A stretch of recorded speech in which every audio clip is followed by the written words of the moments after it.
right, welcome back, Matt. This is episode 32, and we have a lot to talk about because there was some huge announcements yesterday from Apple. How's it going over there in Canada? Good. We have a rainy day. It's actually really quite warm. We've been enjoying lovely weather for the last couple of weeks since we got out of the deep freeze. Oh, good. Yeah. And E- so, yeah. Excellent. I was just gonna say, I wish you were here tonight because we are all going to medieval times, and we are Ooh. going to enjoy some delicious, probably chicken, Uh, and watch some jousting. some delicious chicken. Chicken.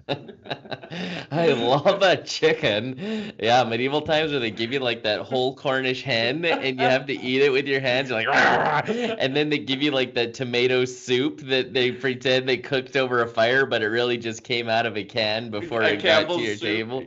Yeah. Yeah. Oh, and take your allergy medications because if you're like Oh. get a little itchy or nose running around those horses, so Oh no, I will take my allergy medications. yeah. And I'm hoping I get knighted tonight. Maybe Ooh. on the podcast notes we could put Sir Daniel at the The bottom. Harker. Okay, I'm not sure why they have that kind of an accent.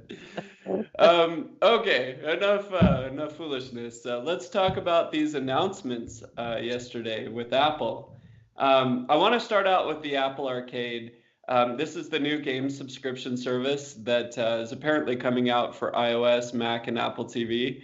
What were your initial thoughts on this, Matt? So I didn't get to watch the event, but I definitely read up on it afterwards. And interesting, no surprise. We actually reported on this, I believe, last week that we knew that Apple was going to have a subscription service. And Apple needs to do this because they have been bringing in so much money based on their iPhones and on their iPads. But now iPhones and iPads are waning in popularity, and they're just not bringing in as much money as they used to now that Android's gotten a lot more competitive. So they have to come up with a way to drive earnings. And what they're doing is with subscription services. So last year, we really saw a big push and a boom in Apple Music. So pretty much anybody who's invested in the Appleosphere, they're subscribing to Apple Music instead of Spotify. I believe Apple Music is now number two, just below Spotify. Now, Dan, you have an iPhone. Do you use Apple Music or do you use Spotify? No Or way. I think Apple Music is evil. There's a lot of things that you can look up. That they're anti-competitive, and I mean, if you think about it, it's on their ecosystem, so they call the shots. Spotify is kind of the underdog, even though they're bigger in the whole world. Apple won't let them run certain promotions that they want to do. There's certain things that they restrict them on. It just doesn't really seem fair. And the fact that Apple Music can come right with your phone, but Spotify doesn't, is another reason why it's anti-competitive. Thankfully, though, the Galaxy S10 now comes with Spotify automatically booted on there, which is really? good. I didn't know that. Yeah, I mean, for me, I'm the kind where Spotify, it works with Android, it works with your PC, it works with an Apple, it works with everything. And so it seems a little bit more universal to me. I will give Apple props for, releasing an Android version of their Apple Music, but I still think they're evil. So also interesting how, yeah, you think they're evil and it's anti-competitive because Spotify's biggest complaint is, and I'm not sure, but I'm pretty sure this is how it works.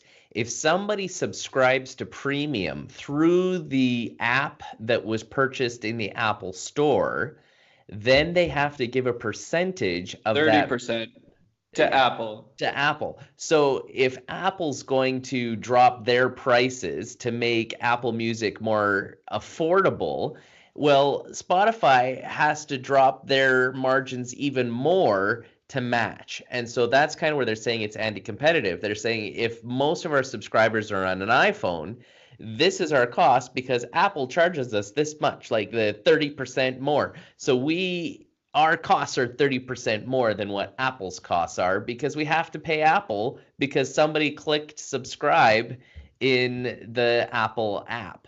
Well, look, though, I mean, you can look at that on two different ways. think about how much advertisement they get through Apple. They're on the App Store. Of course, Apple wants a chunk of that because they're the ones putting up the server time, advertising Spotify for them. But when it all boils down to it, unfortunately, the music industry takes away most of that money from Spotify. And so at the end of the day, after they've clicked on it in the Apple Store, there's no spread for Spotify anymore. And they actually owe the music industry money and they owe Apple money. And so they're losing money. And that's no way to run a business. No, it's no way to run a business. So let's take that model and apply it to these games that Apple's now doing. So they're going to be competing with other streaming gaming services. So PlayStation has a streaming service. They started it with the PS Vita, and you can now, I believe, on the PS4 and even the PS3, you can stream. And then you also have uh, Nvidia has their streaming service that you can play on a Shield. I mean, there's these streaming services out there, but Apple's a big, big company. They have a lot of money, and that means they can drive their prices down and make it difficult to compete. What do you think? Do you think it's good? Do you think it's bad? What are your thoughts on a subscription gaming streaming service from Apple? Well, I have a lot to say about it. First of all, Apple has never done real games right, in my opinion. I mean, Apple OS 10 really doesn't provide a place for the big games that we all really like to work well on. I mean, Hmm. honestly, if you talk to gamer friends, they're all running Windows 10 and they're all using DirectX. They're all, using really fancy video cards that aren't even supported on Mac OS. And so, if you're a big gamer, you can get some of the big names from Steam, but most people just install Windows 10. And so, you asked me what I think about Apple creating a gaming service. I think their niche isn't going to be the big competitive games like Black Ops and things that everyone are playing. It's going to be more things like apps for an iPhone that people enjoy, like Bejeweled or But we things like already get that. those games for free or for $1 on our phone. Like, are you serious? People are going to pay money to play Angry Birds on their big TV? Well, yes, because there's not going to be any ads. The big revenue driver for Angry Birds is if you want certain things, you can run an ad and you'll get it. These will be the games that are, fully hooked in. For example, if you were to buy Mario Brothers on there, you wouldn't have to watch ads. You would get all of the levels. This is where their niche market is, and this is where they're making all of their money.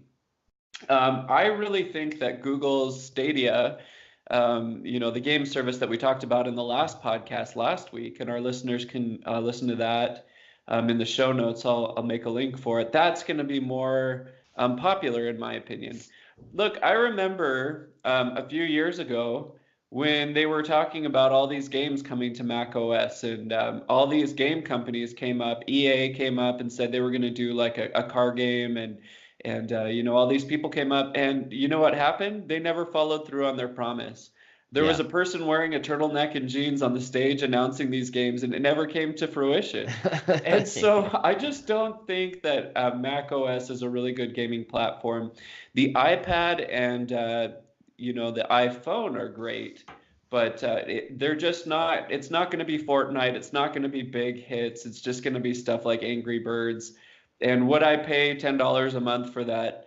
Heck no. Will I upload my app, LA Words, onto it on a freemium edition? Absolutely, I Yes. will. Because I'm curious to see if I would make more money just having anyone in this service able to play my game without ads. And so I'll remove the ads between levels and I'll remove the banner ad at the bottom and we'll just see if it's popular. So I'm curious to see from a developer's standpoint if it's going to be cool. So So that's my opinion speaking on that. speaking of games, they've got a list of some of the games that they've announced. So Lego Brawls, which sounds kind of like a fighting game with your Lego characters, sounds fun. Hitchhiker, Kings of the Castle, Where Cards Fall, and Frogger in Toy Town. So, it does sound like it could be that phone app, but on the Absolutely. bigger screen. I don't know. I honestly wouldn't pay for it, but maybe somebody will. I mean, there are people who will pay for anything that's Apple. Um, I don't know. I What about look, the I just price? I thought they didn't announce the price. I don't think they did announce. They just announced the price for the News Plus, and we'll talk about Yes. that in a minute. But look, I think this could be really exciting for people with little kids that love to play little games and love to download new little games.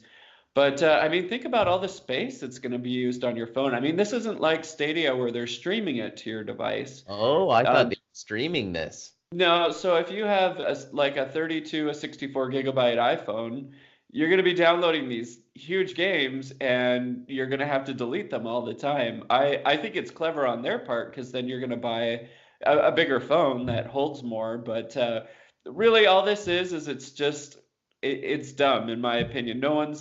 I don't see this being really popular. So it's not a streaming service. You have to install the app on your phone. And really, all it does is remove banners and ads and maybe give you access to some apps that you normally wouldn't have access to. Little more levels. I mean, it sounds like it's unlimited, so you can play all of the Angry Birds and Bejeweled and all the things. But yeah, you're gonna have to download it. It really is pale in comparison to Stadia. Yep. Cash grab for sure. It's a cash grab. Okay, so the next thing I wanted to talk about with you is the Apple TV Plus. More So cash this grab. and more cash grab. So this is the new streaming service from Apple, and it's going to have shows from Spielberg, Oprah, J.J. Abrams, and he's the guy that did Lost, which was pretty good. And that's coming this fall. And Star Trek. Oh yeah, that's right. He, Okay, he did the Star Trek reboot. tell me your thoughts on this. Is this fair for a big juggernaut company to pull all of these fancy people and make content and Sure. Netflix tried to, but Netflix, of course, started out from the bottom and now they're on top, to quote Drake.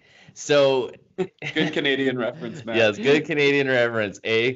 So, yeah, they got Oprah to get on stage. That's big news. Oprah's going to be having some documentaries that she announced that are going to be on there. They had Reese Witherspoon and Steve Carell. And apparently they have a show that's going to be kind of like a behind the scenes of talk shows. Like, I don't know if it's The Office, but for like TV talk shows. I couldn't quite understand what was going on there. But anyways, they've lined up some great talent. And Netflix lined up some great talent. And now Disney's gonna line up some great talent because they're putting out their stuff. And YouTube's lined up some great talent because they've got YouTube Premium. And Hulu's got some great talent. And Amazon's got some great talent. So And they're CBS All Access has the new Jordan Peele Twilight Zone coming out yeah, at the end of the month. and HBO and Crave and right. So there's all these different options for streaming. Now, what makes this a little bit different is it's also a subscription service from what I can understand. So if you want to subscribe to HBO and get Game of Thrones, then it might be the same as on Amazon. On if you are an Amazon Prime subscriber for I think it's $13 a month, you can get anything that HBO has as well. So it sounds like Apple's doing the same thing. So really, they're just marketing the same stuff to us that we can already get elsewhere, with the exception of this new content. So Oprah and J.J. Abrams and Steve Carell, Reese Witherspoon, all these stars that they had march across the stage, sounds like it's going to be specifically for this platform. Once again, we're not surprised. We know that back at CES, way back in January, Apple was inking deals with television makers so that they would put this app, Apple TV Plus, now we know its name, on their smart TVs. So it was a shocker when Samsung said, sure, I'll put your app on my TV. And they are. So here it is. This is what it officially is. We didn't see a price. So, Dan, what do you think? It sounds like it's a subscription. It's kind of like your cable company is now Apple. So instead of going to Comcast or Shaw or TELUS in Canada, now you're going to Apple and saying, I want this TV, I want this station, this station, this station.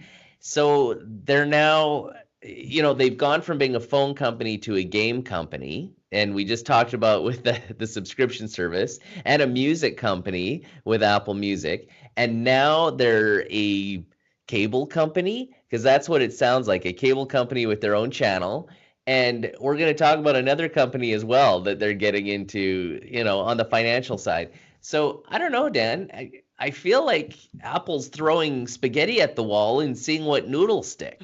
I like that reference, Matt. They've got some really big names, though. I mean, the guys who brought us Breaking Bad, The Crown, and Rescue Me. I think they're going to have some cool original content. What I picture myself doing is maybe getting like a free subscription for a week to test it out and binging all of it and then not redoing it, right? Yeah. I Did mean, you they do that really, with Netflix with their free week? yeah, I sure did back in the day, but I still have it, Yeah. much to my chagrin. And I think they're gonna get some really cool shows. Like we've talked about before, I think this is frustrating. It's so partitioned. I mean, there's so many different pieces that you have to pick up if you want to get all of the good shows. So I hope it doesn't work out. I hope it crashes and burns. Crash and burn. I honestly, I'm all about new content. I love TV. Our mama raised us on the cinema. We love TV, we love movies, and there's just so much content out there, and I enjoy a lot of that content. I just don't want to go to 10 different places to get it. Yeah, me too. And I think my personal opinion is that everything's fragmenting now, and everybody's chasing the pie that Netflix has had. I think it's going to push people back to piracy. I don't think Yeah. people are going to subscribe to 10 different things and pay twice as much as what they used to pay for their cable. I think cord cutters are just going to be tired of it, maybe pay to one or two of them. They might get Disney for their kids and the Marvel content, and then Netflix or Hulu or Prime or Apple. But I see it being fragmented, and piracy is going to be on the rise. Agreed. Okay, let's talk about the new news subscription service called Now Apple News Apple is Plus. a newspaper. It's part of the spaghetti that we threw on the wall and we're seeing what sticks. Apple spaghetti. I actually don't think this is going to stick either. Here's my problem with it. I mean, we already know that Apple has a news app that's free and it has great content. And I mean, do you really need to get your stuff from the New York Times? Just listen to the New York Times podcast for free if you really want the New York Times. And another newspaper that is coming out with it is the LA Times, which I read quite a bit. And they have the most frustrating website. So I don't know if the CBC or other news sources up in Canada are like this, but in the States, they are awful. The websites literally have 100 ads on each page. Really? And they can tell if you're using an ad blocker, which I use. Mm-hmm. And then I have to disable the ad blocker. And then they have ads that are videos. They have ads that are pop-ups. They have all these different annoying things. And then they track me. So if I read more than 2 LA Times articles in a day, they stop me and say that I need to pay for a subscription, which I can understand. So what is this new Apple News Plus going to do? It's going to allow you to read all the New York Times articles you want without any advertisement, all the LA Times articles you want. But it's frustrating to me. I mean, do we really need to pay $10 a month for this? Back in the 80s, when you and me were doing newspaper deliveries, yeah, people were probably paying $10 for their news. But the fact is, with 100 advertisements on LA Times website, I'm sure they're making plenty of money with people going there. And so I think this is just another cash grab for everybody. And this is another thing that I hope does not work, and I hope it crashes and burns. I see this as the last gasp of the newspaper industry, right? So newspapers created billionaires, and we're talking billionaires over 100 years ago, well over 100 years ago. In fact, 200 years ago, the very first oligarchs came about in the capitalist world because of their control of newspapers and information. So newspapers have had their day, their century in the sun. And once the internet came along and basically democratized information and allowed free information to go to anybody who had a web browser, then it kind of leveled the playing field. So the big newspaper companies that used to hire the best journalists no longer had the monopoly on the audience. The audience could now listen to Tech Time, right? Like two guys, Yes. brothers, one in Edmonton, one in Los Angeles, suddenly have an opinion on technology, and people can subscribe and like it and listen to us. And suddenly we're taking a little tiny sliver of that pie that belonged to a giant newspaper. And that is the wonderful aspect of the internet, is that information should be free. Now, should people get paid for the work that they do? So should journalists be paid? Yes, absolutely. Okay, do their pages need to be covered with ads? You know what? It's totally up to them. If their web page is so obnoxious that I can't stand going to it and I install an ad blocker on it, they've gone too far, right? Yeah. So I've installed an ad blocker just like you. And thankfully, actually, CBC News now, it's mostly government sponsored and we don't have advertisements on CBC. So that's nice. I don't have to worry about that when I go to CBC. But if I go to other web pages for my news, absolutely. Ads everywhere. And I can't stand the ones that automatically start and all of a sudden they start speaking and I'm like, oh, stop that. Like it's almost as bad as the tornadoes of the 80s and the 90s and the early 2000s that used to hit us when we'd go clicking on other websites. So in this case, I'm going to say, you know what? I think it's a money grab. It's a gasp of a dying industry. I think another thing you're going to see is people like Huffington Post that were started, from the internet for the internet. Things like that are still free are going to become more proliferative and more important for millennials. They'll go to that instead of paying $10 for the LA Times or the New York Times. And I got to tell you, as an Android user, I love my news app. Oh, And yeah. my news app, and some people use Bixby for that app too, and there's different types of apps that will go and be your news aggregator. But it's smart. It gets to know that I like reading technology news. I like reading Canadian news. I like reading news about Donald Trump. I mean, who doesn't like reading that news? So it gathers that news for me. And most of the time it's free articles, but sometimes I click on it, it's like, oh, you haven't subscribed to Forbes or, whatever. And that gets frustrating. And I think it's going to backfire. I seriously, like I said, it's the dying gasps of an old fashioned industry. It had its century. It had its 2 centuries. It's time to move on. Agreed. Okay, now I want to talk about the thing that gets me the most angry. And actually, we should have talked about this first. Is Apple launching a no-fee Apple credit card? Yeah. This is insane, Matt. This is Yes. so insane because everybody knows that people are the worst when it comes to money, Hmm. and that a lot of people don't pay their credit cards off at the end of the month. And that means that there's a huge cash grab for Apple here. And so now what? There are bank, there are cinema, there are newspaper, there are music. We have it in our pocket. This is totally out of control for me. So let's talk about the pros and cons of this Apple Yes. credit card. Okay, pros. It looks cool. It's going to be made out of titanium. It's going to have Titanium. Yeah. A your name metal is going to card. be etched in it, which is pretty Woo. cool. And if you guys watched the Fire documentary on Netflix, you'll remember that the person that totally bombed with the Fire Festival actually made a credit card that was made out of metal like that, and people loved it. So I think people are going to flock to this card and they're going to love it. I don't think this is going to crash and burn like the Fire Festival, though, because it's got a lot of people behind it.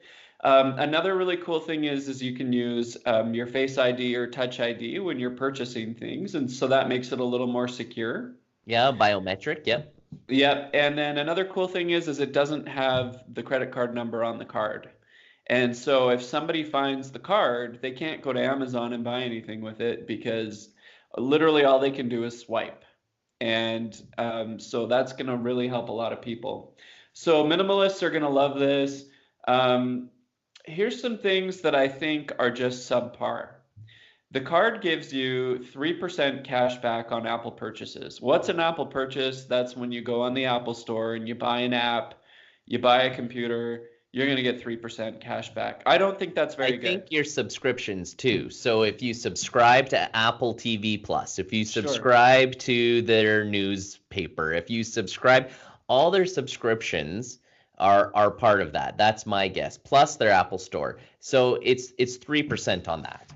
Okay, but if you have an Amazon credit card, you're getting 5% back on everything you purchase on Amazon, which is everything.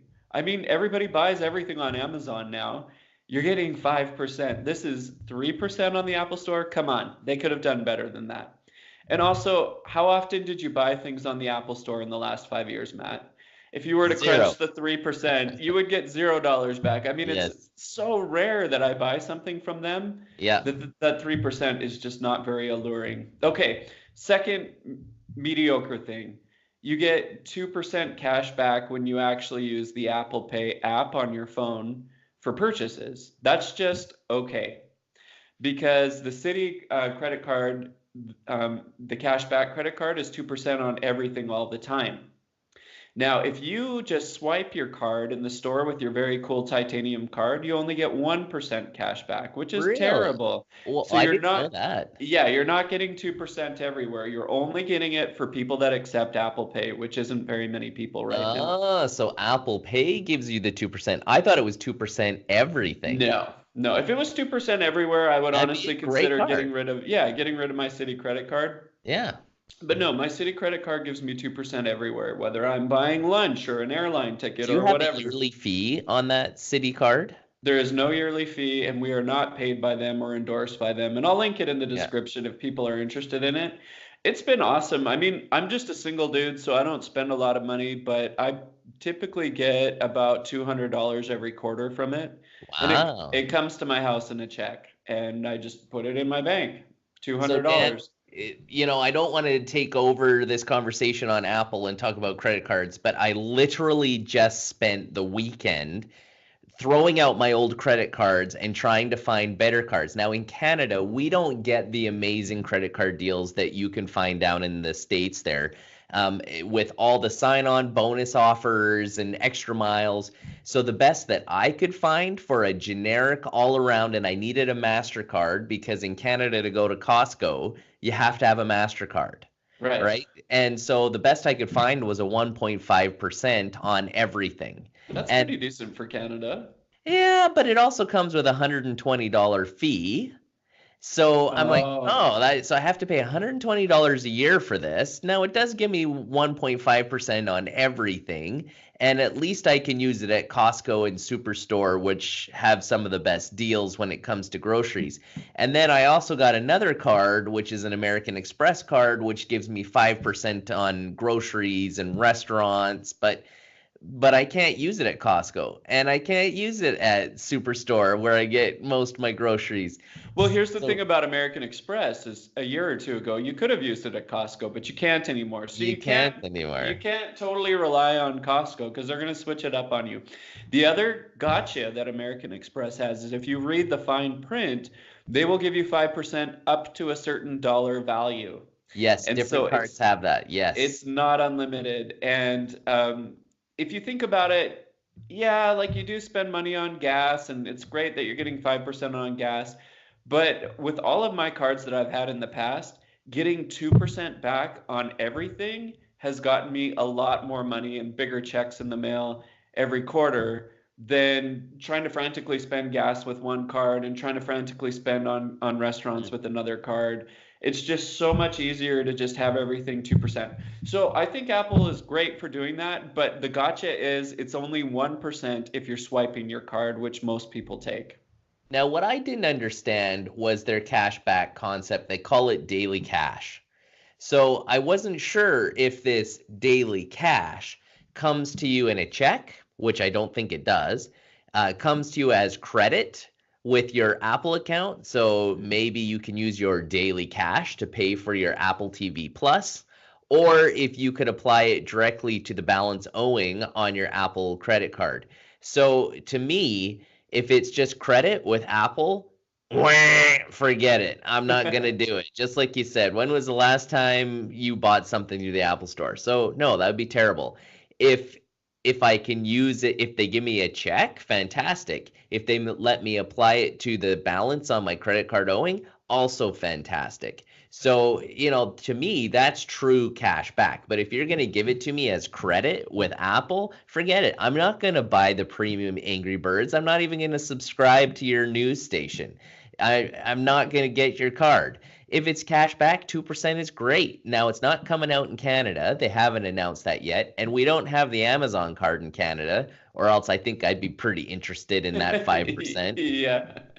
Well, let me tell you a few other things. I think you're going to see that you'll be able to apply the money to your balance. So I think it's going to be just like another cashback card. The cool thing about this feature is it accrues daily. And so for my Citi card that I love, I don't get the cash back until the end of the month. So on the 17th of every month, I'll get a notification by email that says, oh, you now have $60 waiting for you. And then I usually let it accrue for about 3 or 4 months. The cool thing about this one is that you can literally get $3 or $4 every day, and you can watch it accumulate, and you can pull it out whenever you want, which is a lot less restrictive. So it's a lot like Robinhood.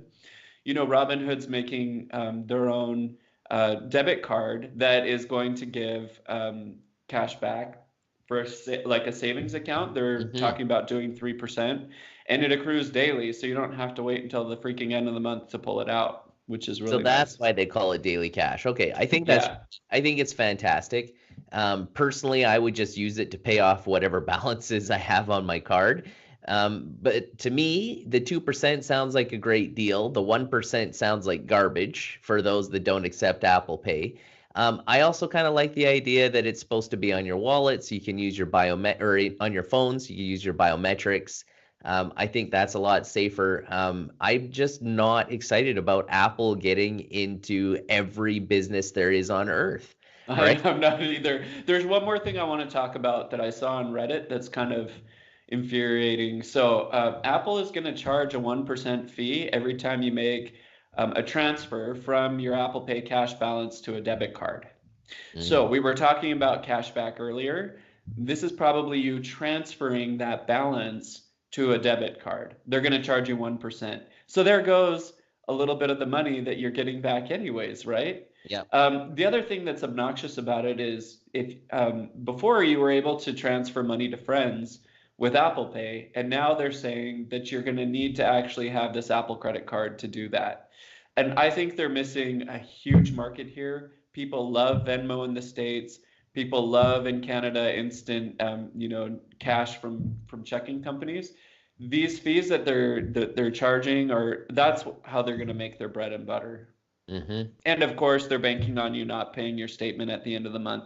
Joke's on them. I bet you most of the people that have an Apple credit card are better with money than people that wouldn't have an Apple credit card.